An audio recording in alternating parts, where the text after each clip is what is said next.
안녕하세요. 지브러시 수업 시작하도록 하겠습니다. 지브러시 프로그램을 실행시키면 다음과 같은 작업 화면이 나타납니다.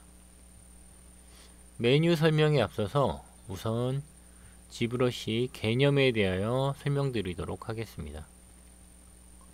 가운데 이 넓은 공간을 다른 3D 프로그램에서는 뷰포트라고 부르는데 지브러시는 캔버스라는 용어를 사용합니다. 그 이유는 가로 X축과 세로 Y축 그리고 높이 또는 깊이 이 Z축, 그러니까 2D인 가로 세로에 깊이인 Z축을 이렇게 칠해서 부조를 한다는 개념으로 처음에 이 지브러시 프로그램이 만들어졌습니다. 계속 칠을 하면 할수록 높이감이 생기는 게 보일 겁니다. 근데 이제 3D 프로그램에서 3D 오브젝트를 가지고 부조를 하게 되면 결국 그건 3D 모델링을 하는 거기 때문에 지금은 통상적으로 3D 프로그램에 이제 보조해주는 디테일을 업그레이드 하거나 형태에 접거나 그런 3D 프로그램으로 사용되고 있는 거죠. 이런 지브러시의 2D적인 개념은 아직 남아 있습니다. 그래서 이 저장을 잘못하면 이미지로 굳어버리기 때문에 조심해서 저장을 하셔야 됩니다. 그 부분은 추후에 다시 설명하도록 하겠습니다. 그럼 메뉴를 보겠습니다.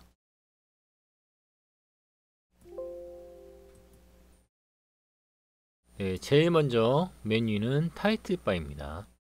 지브러시 2018.1 현재 저희가 사용할 지브러시의 버전이죠.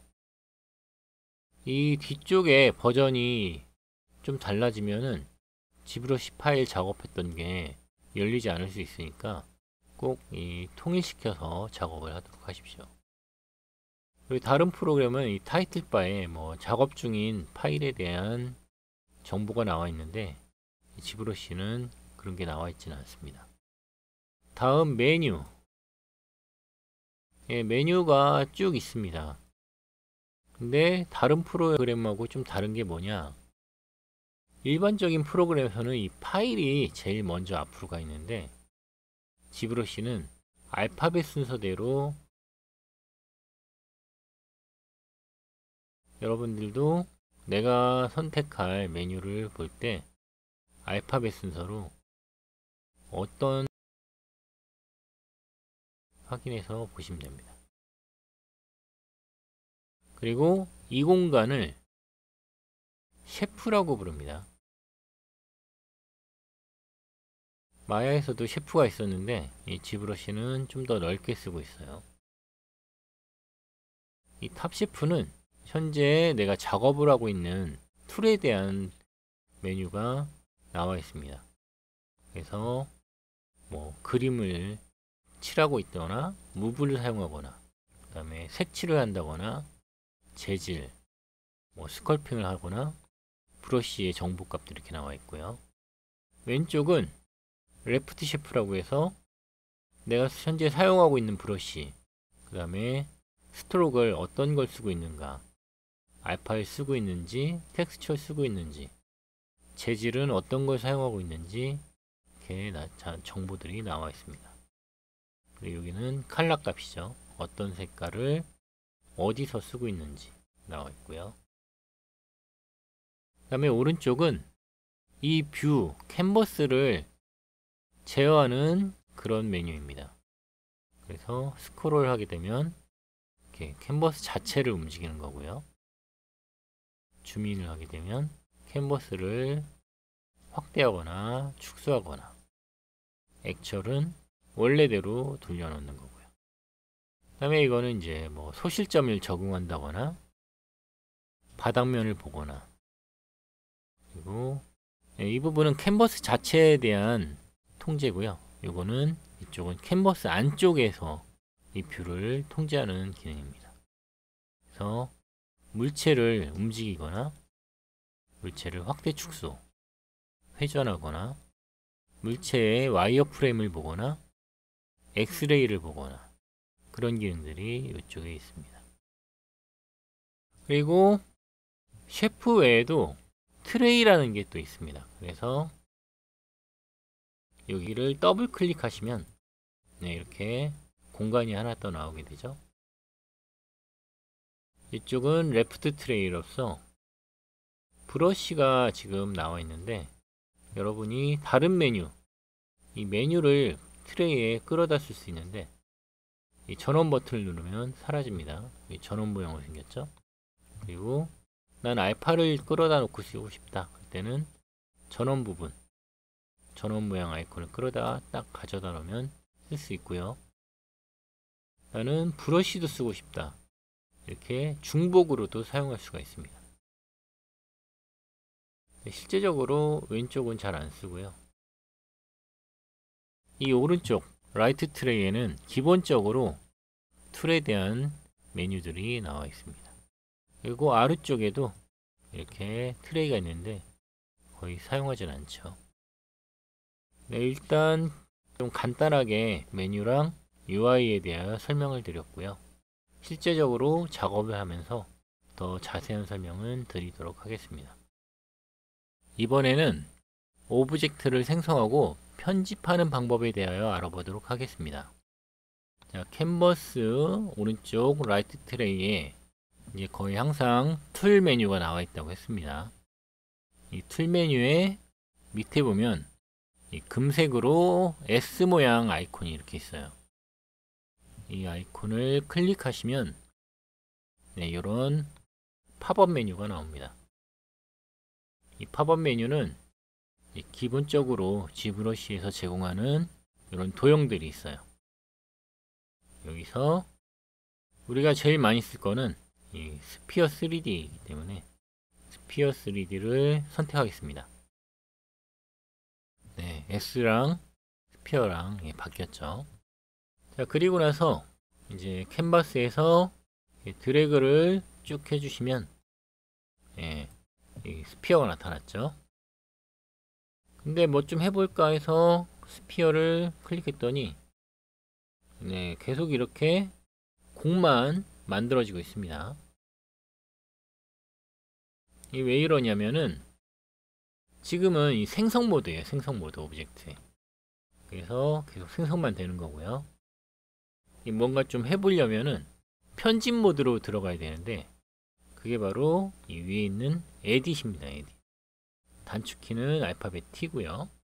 에딧을 딱 눌러주시면 이렇게 노란색으로 활성화가 되고요. 캔버스에는 이런 딱 가이드라인이 생겨서 이제 편집할 수 있는 모드로 들어왔다, 그런 뜻입니다. 그리고 나서 화면을 돌리면은 보이시나요? 이 맨 마지막에 만들었던 이 구만 회전이 되고 있습니다. 이거는 이제 얘가 진짜고 얘네들은 다 허상입니다. 허상, 찌꺼기들. 그래서 이런 것들을 근데 좀 지워야 되겠죠.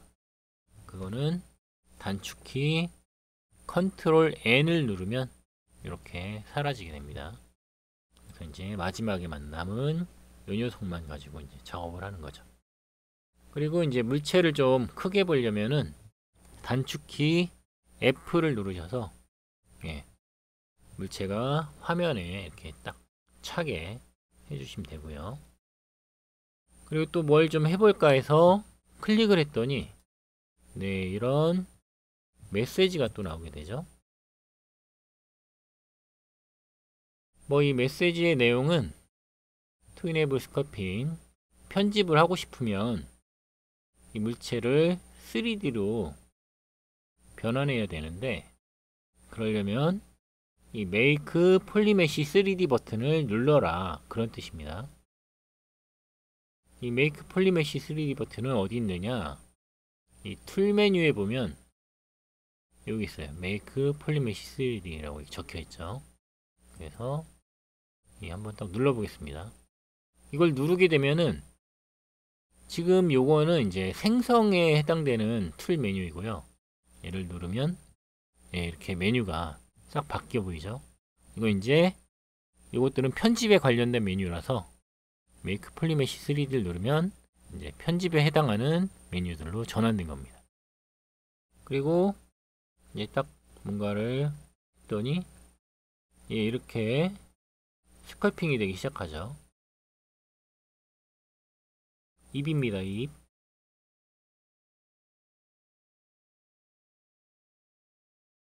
스마일.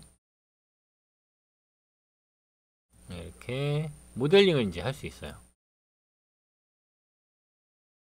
그리고 오브젝트 안쪽에서 왼쪽 마우스 버튼을 누르면은 이렇게 물체가 뭔가 스커핑이 이루어지기 때문에 물체 바깥쪽에서 돌리게 되면 오브젝트를 돌려볼 수도 있어요.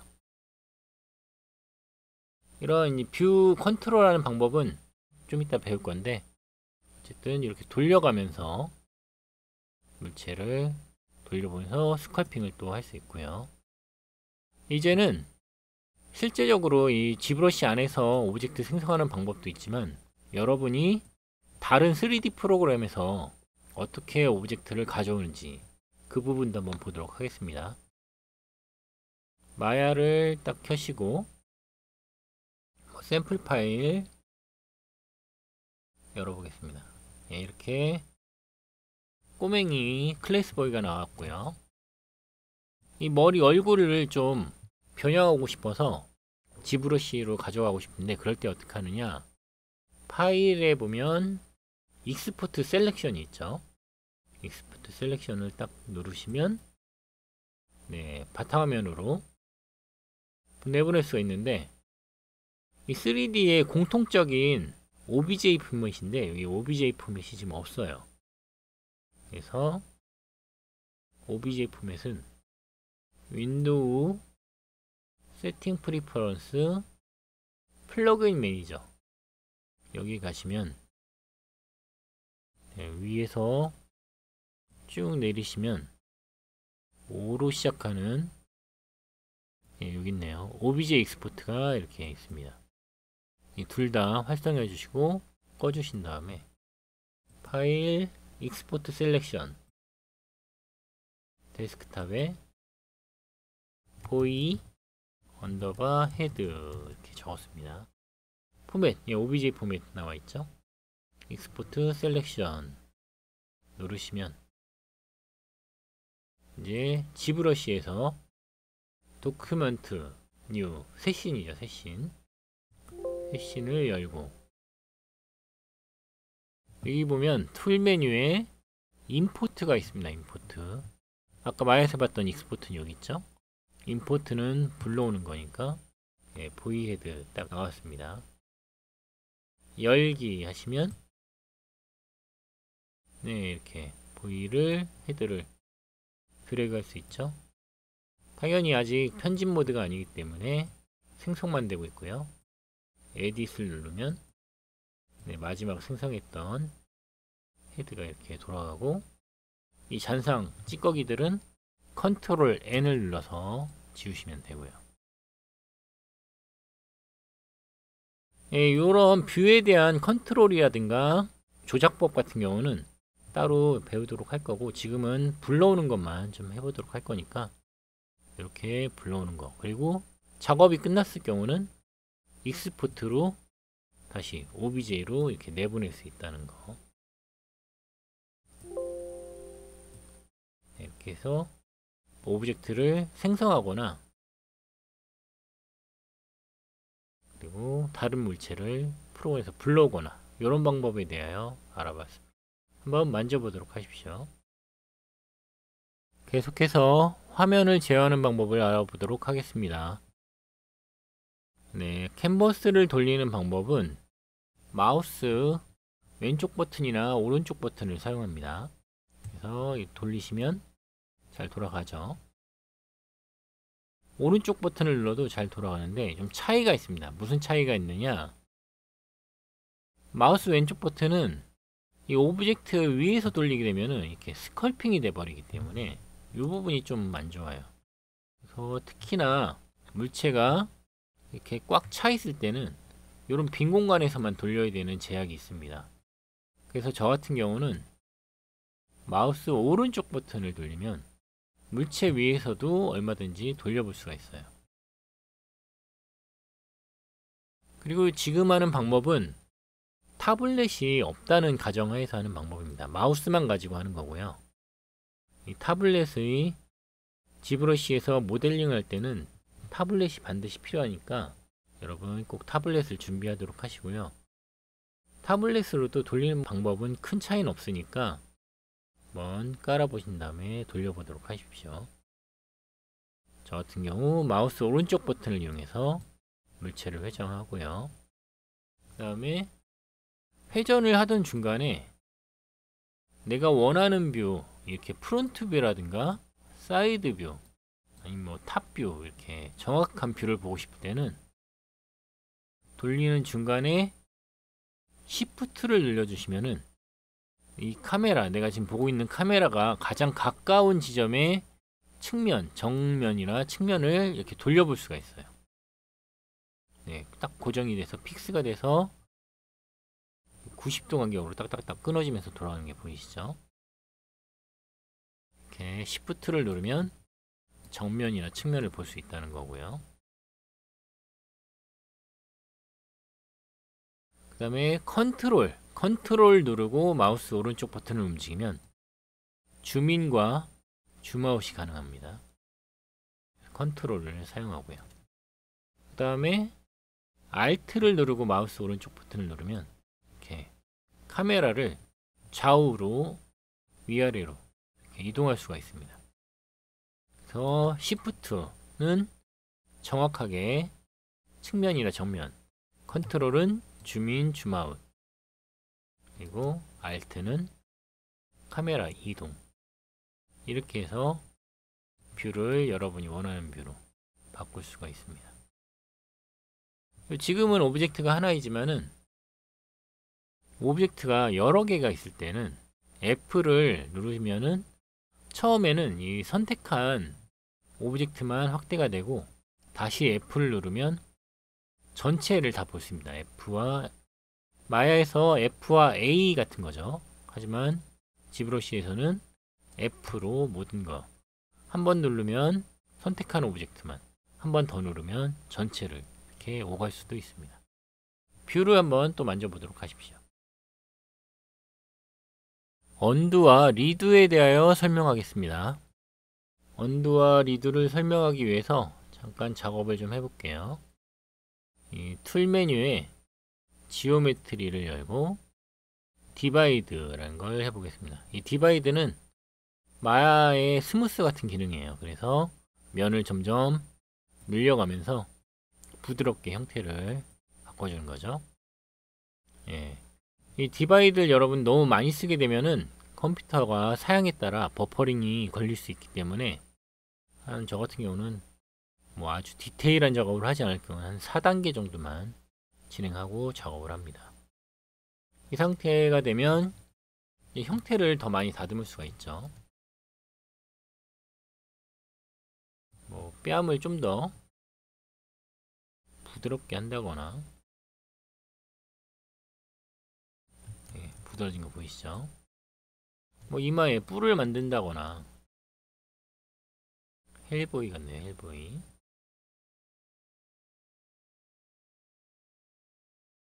이런 작업을 이제 할 수 있는데, 뿔이 마음에 안 든다. 그럼 언두를 해야겠죠? 언두는 모든 프로그램이 사용하는 컨트롤 Z를 쓰시면 되고요. 그 다음에 리드 같은 경우는 컨트롤과 시프트를 같이 누른 상태에서 Z를 누르면 리드가 됩니다. 컨트롤 Z, 시프트 Z, 이렇게 언두 리드 왔다 갔다 할 수 있고요. 또 지브러시의 특징 중에 하나는 이 부분이 언두 바예요. 언두 바. 언두 히스토리라고 나오죠.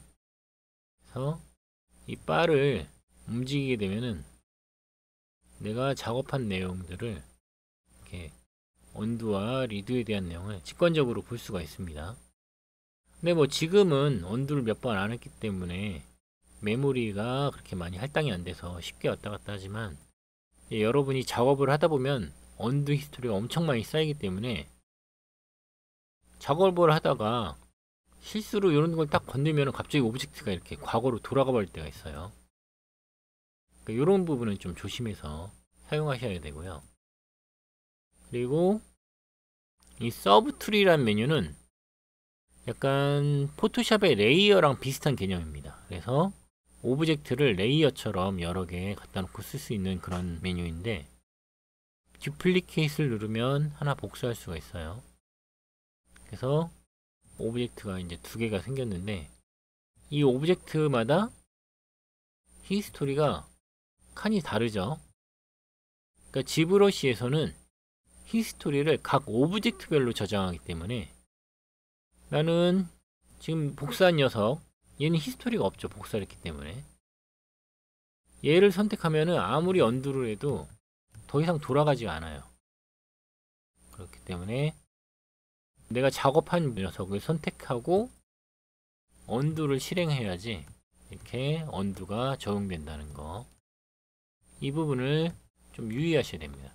처음에 이런 부분 좀 불편하거나 헷갈릴 수 있는데, 이런 부분을 잘 알아두도록 하십시오.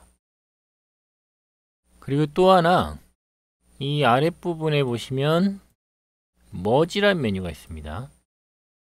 이 두 오브젝트를 합쳐주는 메뉴인데, 두 오브젝트를 합치게 되면은 이 두 오브젝트가 각각 가지고 있던 히스토리가 아예 다 사라져 버려요. 그래서 이런 부분도 좀 조심해서 내가 더 되돌릴 게 없는지 그런 결정을 한 다음에 오브젝트를 합치도록 하십시오. 이상으로 언두와 리두였습니다. 다음은 오브젝트의 부분 숨기기와 부분 표시에 대하여 알아보도록 하겠습니다. 도큐먼트, 뉴 도큐먼트로 세션을 열고요. 먼저 이 탑셰프의 라이트 박스에 대하여 보도록 하겠습니다. 라이트 박스에는 이렇게 지브러시에서 기본적으로 제공하는 모델링 파일이나 텍스처들, 알파, 매트리얼, 이런 샘플 파일들이 있고요. 여러분이 잘 봐둬야 될 부분은 이 퀵세이브입니다. 퀵세이브는 지브러시의 오토세이브 기능으로 여러분이 작업을 하다가 지브러시가 다운됐을 경우 이 퀵세이브를 열어서 내가 작업하던 파일이 어디까지 저장되어 있는지 확인하셔서 다시 작업을 이어나가면 됩니다. 이번 설명에는 이 툴 메뉴에 이 강아지 도구.ztl 파일을 활용하겠습니다. 참고로 이 ztl은 지브러시의 포맷 방식인데, 여러분이 나중에 작업을 저장하실 때 툴 메뉴에 세이브 에즈를 하게 됩니다. 세이브 에즈를 하게 되면 파일 형식이 ztool, ztl로 되어 있죠. 꼭 이 방식으로 저장을 하셔야 됩니다. 자, 도구.ztl을 더블 클릭하셔서 라이트 박스는 끄고 드래그를 하면 이렇게 강아지 파일이 열립니다. 에딧을 눌러서 편집 모드로 바꾸고, 자, 돌려보면 강아지가 지금 퍼스펙트가 적용돼서 굉장히 카메라 왜곡이 심합니다. 이 퍼스펙트는 라이트 셰프의 이 퍼스펙트를 꺼주시면 됩니다. 이게 켜있게 되면 카메라 왜곡이 심해서 모델링에 방해가 되기 때문에 퍼스펙트를 꺼주고 작업을 합니다. 그리고 현재 면이 너무 크기 때문에 디바이드를 올려서 면을 좀 많이 늘려주도록 하겠습니다. 지오메트리에 디바이드를 4단계까지 높여서 작업을 하겠습니다. 정측면으로 놓고요. 먼저 부분 숨기기를 한번 보도록 하겠습니다. 컨트롤 시프트 알트를 누르고 이렇게 드래그를 하게 되면 빨간색으로 사각의 영역이 생깁니다. 마우스를 놓게 되면 이렇게 내가 설정한 영역만큼 오브젝트가 부분적으로 숨겨지게 되죠. 네, 이렇게 계속적으로 추가적으로 숨길 수가 있고요. 컨트롤과 시프트 알트를 누른 상태에서 이 스트록을 라쏘로 바꾸게 되면 이 프리핸드로 자유곡선으로 여러분이 원하는 만큼 영역을 설정할 수 있습니다. 그리고 컨트롤과 시프트 알트를 누른 상태에서 이 캔버스의 빈 공간을 드래그하면 숨김 영역을 반전시킬 수가 있죠. 그리고 컨트롤 시프트 알트를 누른 상태에서 캔버스 빈 공간을 클릭하면 숨김이 해제가 됩니다. 이렇게 해서 오브젝트의 부분 숨기기에 대해 알아봤고요. 일단 여기까지 하고 잠시 후에 계속 진행하겠습니다.